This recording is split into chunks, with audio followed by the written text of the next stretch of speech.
नमस्ते प्रणाम सुनीता भोजपुरी गीत चैनल पर आप सभी का स्वागत है। मैं एक सुंदर से पति पत्नी के नोक झोंक गीत सुनाने जा रही हूँ। कैसे लगेगा कमेंट में ज़रूर बताना।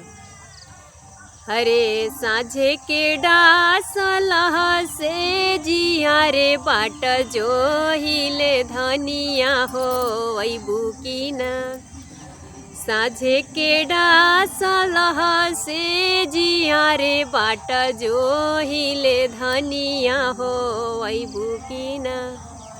हरे ऐसन पियावा के बुद्धि देला भलू दुआरा पर माँ पापा बाड़े कीना।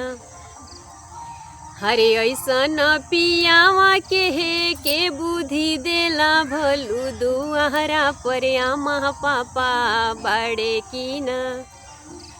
हरे साझे के डासलह से जिया रे बाट जो हिले धनिया हो वही बुकीना।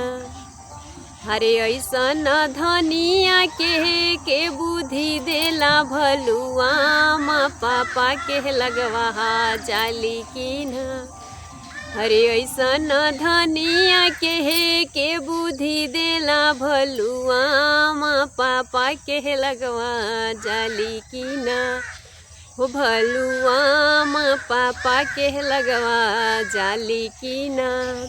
साझे के डासलह से जिया रे बाट जो हिले धनिया हो यही बुकीना। तो ये प्यारा नोक झोंक गीत मेरा आप सबको कैसा लगा प्लीज़ कमेंट में ज़रूर बताना। अगर अच्छा लगा होगा तो चैनल को सब्सक्राइब करना, शेयर करना, लाइक करना और अपने मनपसंद को गीत कमेंट में ज़रूर बताना। मैं सुनाने का पूरा प्रयास करूँगी। तब तक के लिए नमस्कार।